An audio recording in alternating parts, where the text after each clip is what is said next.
أعوذ بالله من الشيطان الرجيم. بسم الله الرحمن الرحيم. والصلاة والسلام على أشرف الأنبياء وأعز المرسلين حبيب إله العالمين أبي القاسم المصطفى محمد وعلى آل بيته الطيبين الطاهرين المنتجبين، واللعن الدائم على أعدائهم أجمعين من الآن إلى قيام يوم الدين، آمين رب العالمين. صلى الله عليك يا أبا عبد الله، صلى الله عليك يا ابن رسول الله، صلى الله عليك يا مسلوب العمامة والرداء، غريب يا حسين.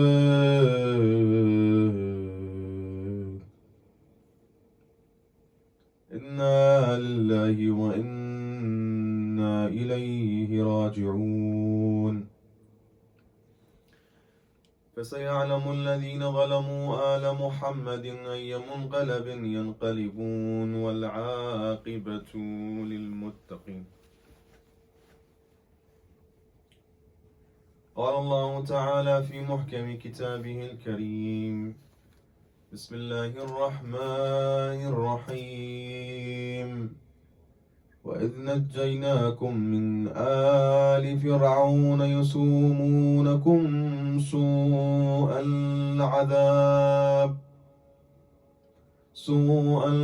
العذاب يذبحون أبناءكم ويستحيون نساءكم. صدق الله العلي العظيم وصدق رسوله الكريم. Purify the majlis with a salawat upon Muhammad and his holy household. Allahumma salli ala Muhammadin wa ali Muhammad. My dearest brothers and sisters, with the greeting of Islam we begin. Assalamu Alaykum wa rahmatullahi wa barakatuh. And we extend our condolences to Sahib al-Amr al-Imam al-Mahdi al-Muntadhar, Ajjalallahu ta'ala farajahu al-Sharif, on these tragic nights that mark the martyrdom of his grandfather, the stranger of Karbala, al-Hussain ibn Ali ibn Abi Talib. And to you as well, my dear brothers and sisters, we extend our condolences, and to the Islamic Ummah and to the nation as a whole, on this tragic occasion, Ashura, which is days away, my dear brothers and sisters. May Allah subhanahu wa ta'ala grant us the ziyarah of al-Hussain ibn Ali alayhi salam in this world and the hereafter. بإذن الله تعالى. Al-Jahl, ignorance, one of the worst qualities, if not the worst quality man can actually carry or have. One of the negative traits of man. The Quran speaks about jahl time and time again. The Imam alayhum as-salam have detailed the importance of the aql versus the jahl. You will find that every time you open the books of hadith of our scholars, may Allah subhanahu wa ta'ala bless them, they always open up the majlis or the chapter of their books with what? With matters concerning ilm. And they usually begin with aqli wal jahl and then right away ilm. For example, when you open Kitab al-Kafi li Shaykhina al-Kulayni rahmatullahi ta'ala alayh, you will discover that the first chapters in Kitab al-Kafi deal with what? With al-aqli wal-jahl, the intellect and ignorance. And then after that, you'll find that it deals with what? With ilm, fadl al-ilm, fadl al-muta'allim, the importance of knowledge, the importance of seeking knowledge, the importance of sitting with ulama, being amongst ulama. My dear brothers and sisters, I urge you, there are some things that we don't have time to discuss. So what we do is we just give isharat here and there. We just give pointers. And we urge the brothers and sisters to go back. Even if you just go, my dear brothers and sisters, and read the fihrest of the book. Read the glossary. Read the way how the author organized the book. Just the way the chapters themselves, the way that they have been organized, gives you an indication as to what sort of information you can find in said chapters. We mentioned yesterday, or I believe I did. If I didn't, forgive me. But we mentioned yesterday, for example, when it comes to tarbiyatul awlad. Yes, we did actually, I remember. Now I remember. When it comes to tarbiyatul awlad, we mentioned that in wasa'il al-Shia, the abwab of wasa'il al-Shia, the chapters of wasa'il al-Shia, they themselves alone indicate an entire curriculum for us to follow. My dear brothers and sisters, we ought to connect back to what? To our treasures, to the heritage left for us by the Ahl al-Bayt alayhum as-salam. Now, when we look at jahl, we will discover that jahl alone in the Holy Quran. Allah subhanahu wa ta'ala speaks of the juhal. At the same time, my dear brothers and sisters, now again, we're just literally quick pointers. And again, we urge you to go back. Just a quick look at the Holy Quran, just to tell you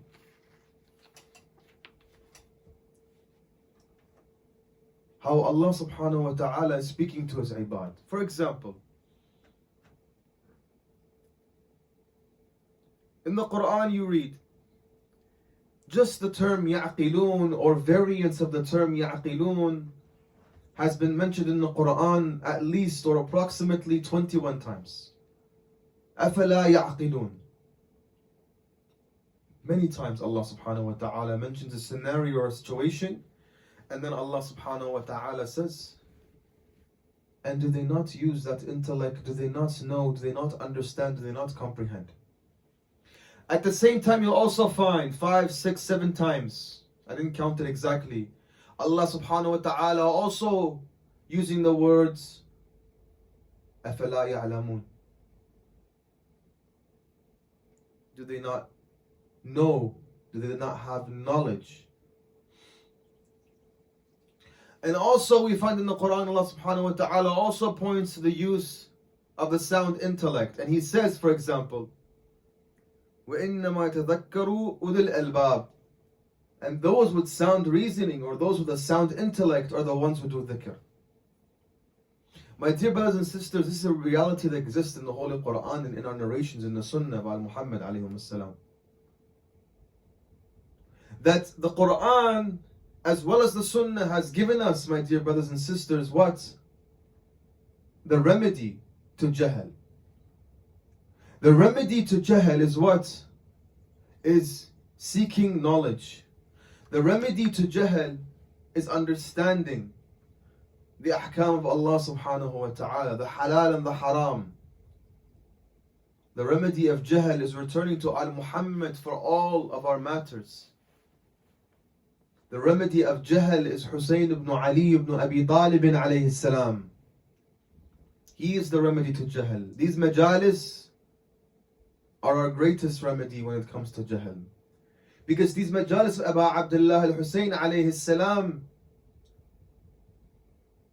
they aren't just lessons that we learn in order to nourish that soul. But at the same time, my dear brothers and sisters, there are times when even a piece of knowledge could not help. Because you find people, for example, even when they're attaining knowledge and ilm and thaqafa, they're still as far away as they are from what Islam is. And you find that in the Majālīs of al-Hussain ibn Ali alayhi salam, through the tears, to the rituals of Hussain ibn Ali alayhi salam, that fitrah of mankind, the fitrah of Tawheed, the fitrah of Islam that has been buried, the tears and the aza of Aba Abdullah al-Hussain alayhi salam begins to push this fitrah back into the surface. That is why, again, and we emphasize that Hussain ibn Ali alayhi salam is a matter of ibrah and abrah, lessons and tears. Because these two work hand in hand. The tears help wash away all the qadarat, all the wasakh. The tears wash away all the dirt. Almost like for those who have done geotechnical engineering, for example, what we have back in geotech, in our labs, we used to take what we call a sieve, and we would do a sieve analysis on what? On the different granular materials found in a specific, for example, mixture. And we had different sieves. Each sieve would filter more and more. One would be for 25 millimeters, another would be 11, 2.5, and then very fine. The Majālīs of Aba Abdullah al-Hussain alayhi salam, think of them as that.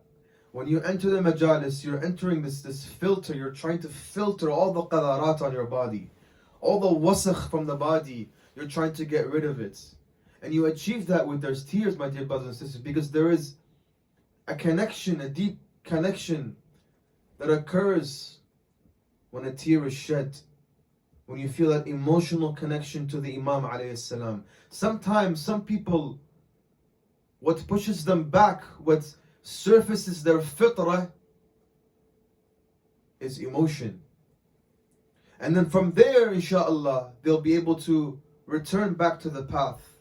And inshaAllah, at that moment is when the believer can return back to the Quran as well at times. Because there are some individuals, my dear brothers and sisters, who fall very deep. And this is I know I'm sidetracking here, but those individuals that fall very deep, that try to attend the Majālīs of Hussain in order to seek forgiveness, in order to seek repentance, we should not turn them away. Because this may be the means for them to return to Allah subhanahu wa ta'ala. And we've seen this. We've seen brothers return. Brothers become very intellectual individuals, people of knowledge.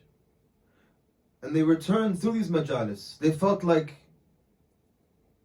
Hussain alayhi salam truly lost everything. And I'm lacking in my prayer. I'm lacking in my fast. I'm disrespecting my parents. And so on and so forth. Jahl, my dear brothers and sisters, jahl. We do not want the believers, no matter how old or how young, to experience jahl. Because jahl is very, very dangerous, my dear brothers and sisters. Why? When you look at the qadiyah of Karbala itself, if somebody were to tell you, well, summarize the whole incident of Karbala, and why did these individuals do what they do to Aba Abdullah al-Hussain alayhi salam? There are many answers, of course, but on the top of these answers you'll find what? On the surface you'll find what? You'll find that jahl is possibly one of the number one reasons. Because jahl seems to be a door for anger and hatred. And it seems to also be a door for what? For those who seek worldly pleasures and desires.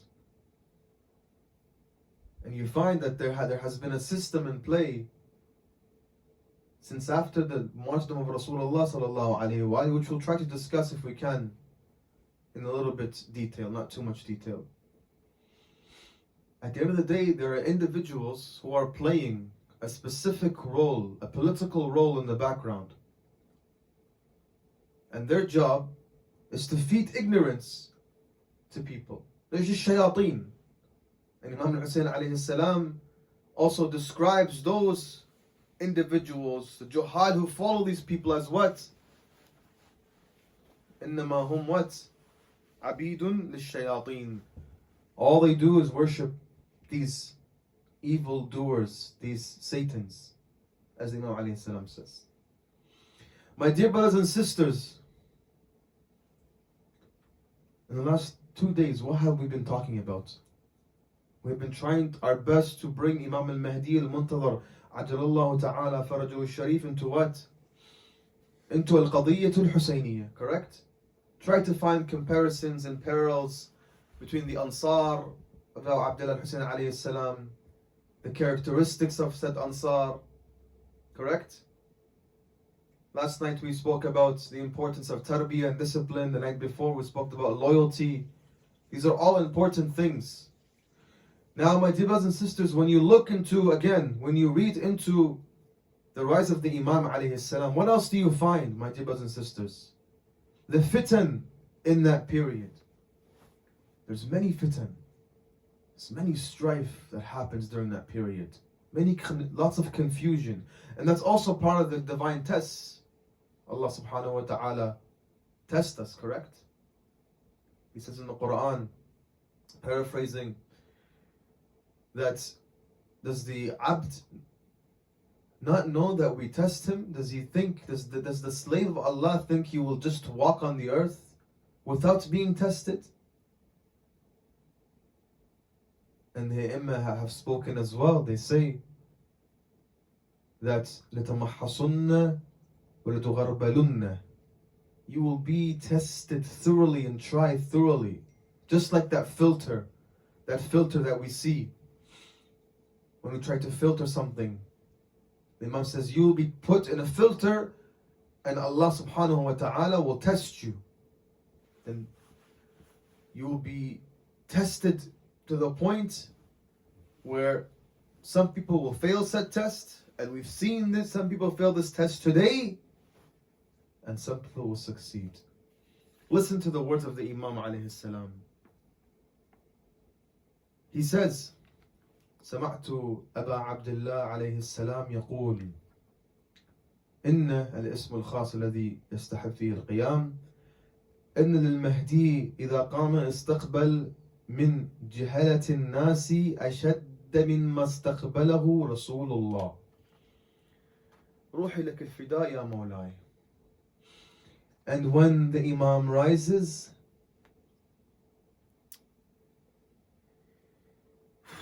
he will receive from the people worse jahl, ignorance, than that which what Rasulullah sallallahu alayhi wa ali faced in that time of Jahiliyyah. So the narrator asked, فَقُلْتُ وَكَيْفَ ذَلِكَ? How is that?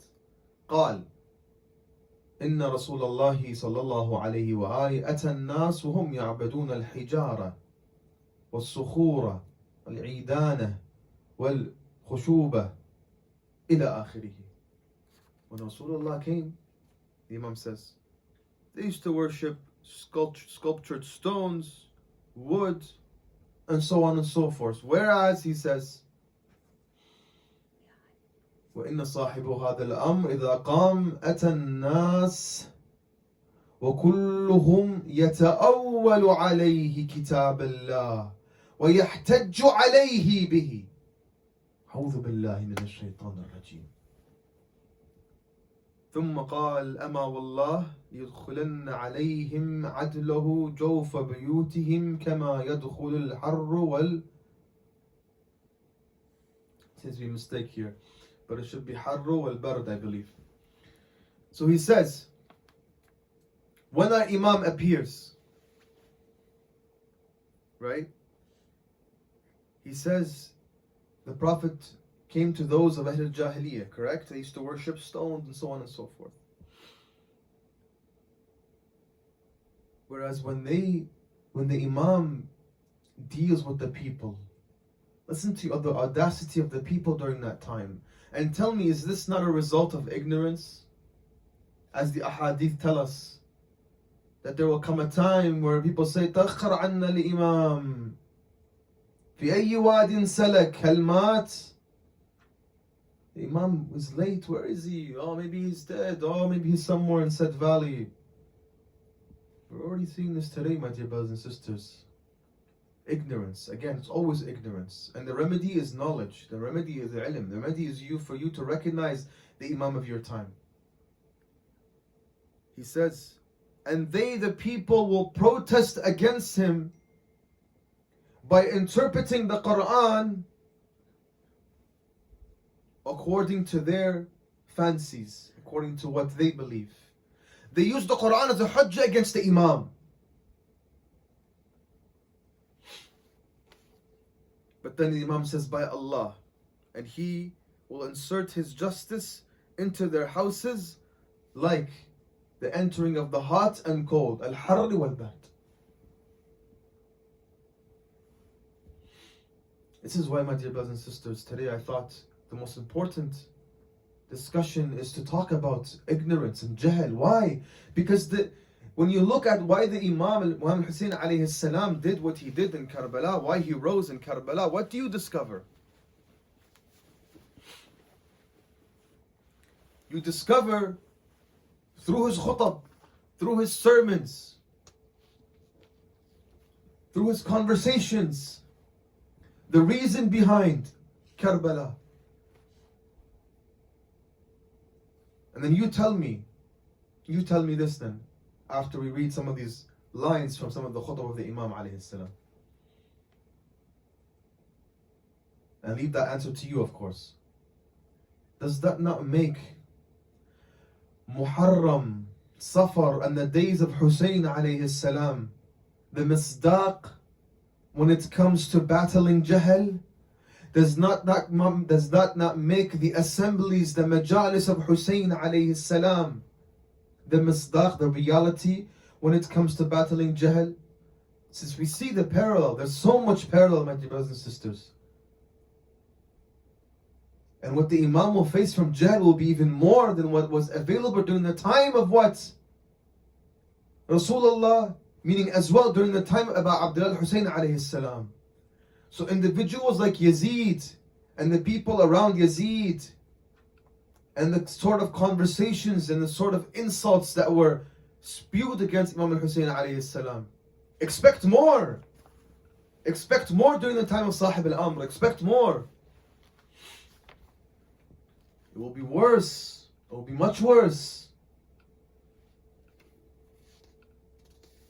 How terrifying is that hadith of the Imam? Allahu Akbar. You come to the Imam and you begin to tell the Imam alayhi salam, interpreting the Quran. We see that today already. The ta'wilat.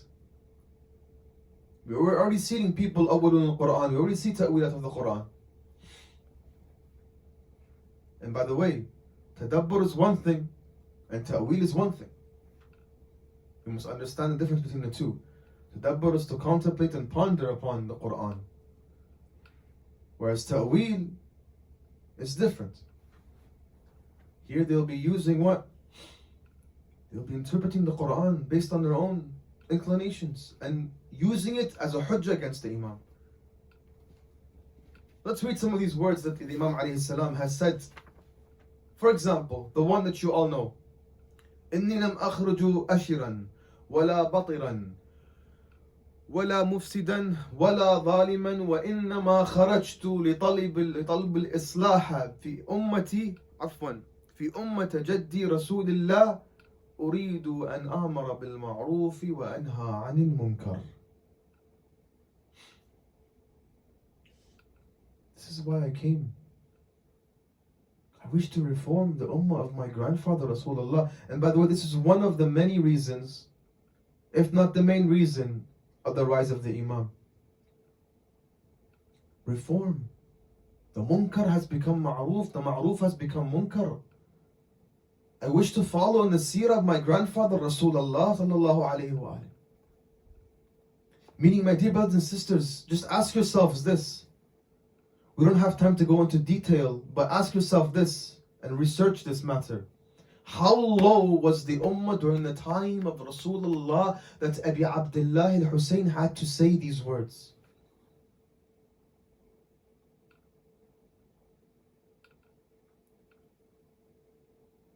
I mean, we know one of the greatest munkarat, as you all are aware, one of the greatest munkarat of that time was the cursing, the slandering, and the insulting of Ali ibn Abi Talib on the manabir, to the point where Muawiyah would actually give reward and merit to those who do this. In my opinion, and as per the discussions that I've had with some of the scholars and brothers and teachers, other than the fact that there's other munkarat and other sunnah that have become bid'ah and bid'ah that has become sunnah from the fiqh and the laws of Allah subhanahu wa ta'ala, the greatest munkar, the greatest bid'ah is the fact that the religion of Allah in its essence, its foundation was altered. The fact that Ali ibn Abi Talib alayhi salam was thrown to the side and insulted and cursed, and the Ahlul Bayt alayhum salam murdered and butchered, that comes first. The fact that the faith, the deen of Allah, was what? Was altered. And this deen came by the deen of the Salatin, as we say. The deen of the emperors. Listen to the following as well. I want you to comprehend the gravity of the situation during the time of the Imam alayhi salam, and what sort of people here the Imam was dealing with. And then you'll know as well what will happen in the end of time. And then you'll also know that the solution, the remedy here, my dear brothers and sisters, is to work on ourselves. قُوا أَنفُسَكُمْ وَأَهْلِيكُمْ نَارًا وَقُودُهَا النَّاسُ وَالْحِجَارَةُ. قال للفرزدق قال يا فرزدق إن هؤلاء القوم قد لزموا طاعة الشيطان وتركوا طاعة الرحمن. Same thing will happen with Imam Mahdi. O Farasdaq, these people have held on to the obedience of Satan, and they left the obedience of their Lord. وأظهروا الفساد وأبطلوا الحدود وشربوا الخمور واستأثروا بالأموال والمساكين والفقراء إلى آخره. They أظهروا الفساد. They displayed corruption. As some of the historians say, كان أول من سن الملاهي في الإسلام يزيد بن معاوية. The first person to begin this tradition in Islam from the Khulafa, as they say.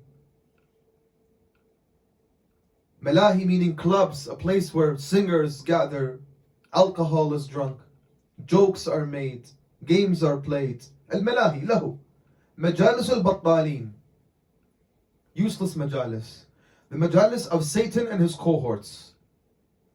He was the first person. Yazid ibn Muawiyah. وَشَرَبُوا الْخُمُورِ. They drank the wine, the alcohol. And they took the money of what? The poor people, the masakin and the fuqara. إلى آخره. Another example, also, which a conversation that occurred between him and al-Farasdaq. And here Abu Abdullah al-Hussain alayhi salam gives us the answer to all of our problems. If we take this hadith here and we write it in gold and keep it with us and inscribe it in our hearts and practice what is said, Insha'Allah ta'ala, when the son of Fatima comes, we do not say to him, Yabna Fatima, irja' fala hajata lana lak. A'udhu billah. We will not say to the son of Fatima, go back. There's no need for you to be here. Our matters are good. We're living a good life. He says, الناس عبيد الدنيا والدين لغو على ألسنتهم يحوطونه ما درت به معايشهم. جهل. Tell me this is not jahl. He says, O Farastaq, the people are worshippers of this dunya. As for religion, it's just a game on the tongue. It's just a saying. There's no truth behind this saying. And the only reason they have this religion is because they deal with it in order to continue their livelihoods. This is how serious the situation was at that time, my dear brothers and sisters. When Zuhair ibn al-Qayn rides into battle and he begins to, because then one of the situations, Zuhair ibn al-Qayn rode into battle. Do you know what he did, my dear brothers and sisters? He rode into battle and he began to advise them, because at the end of the day, the first thing a Muslim always does to his fellow brother Muslim, no matter what, is you always advise. And Aba Abdullah gave them advice.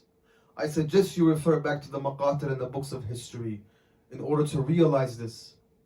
Many times, Zuhair ibn al-Qayn rides and tells them, O people, leave the obedience of this man, Ubaydullah ibn Ziyad.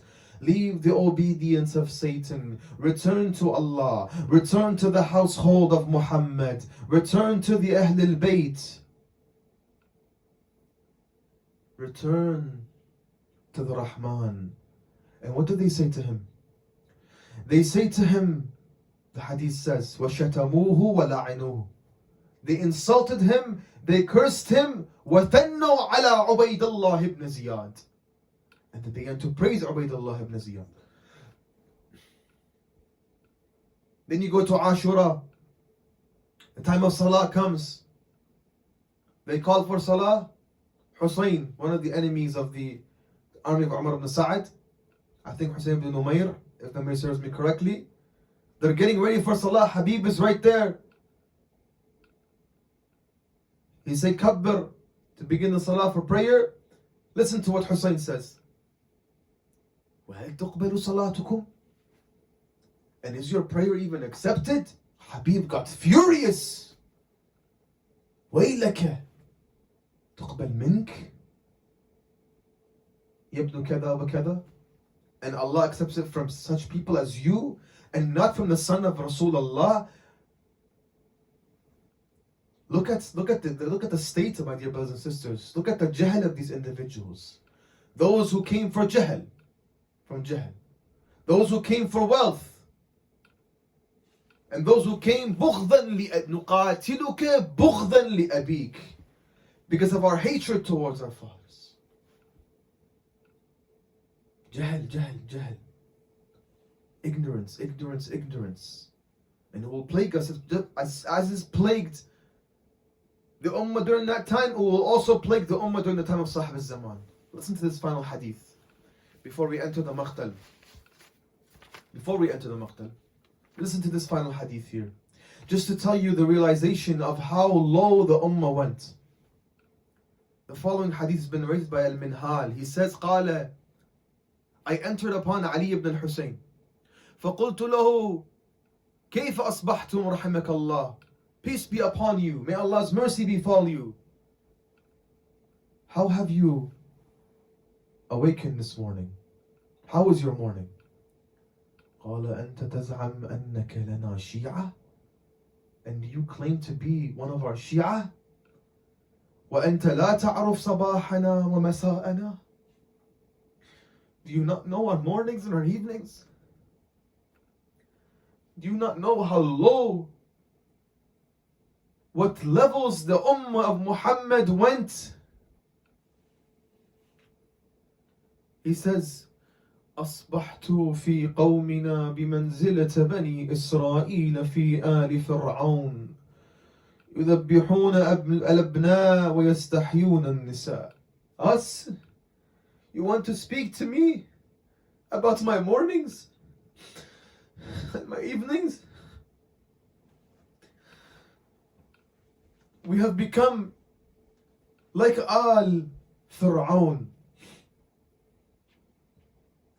We have become just like al-Fir'aun.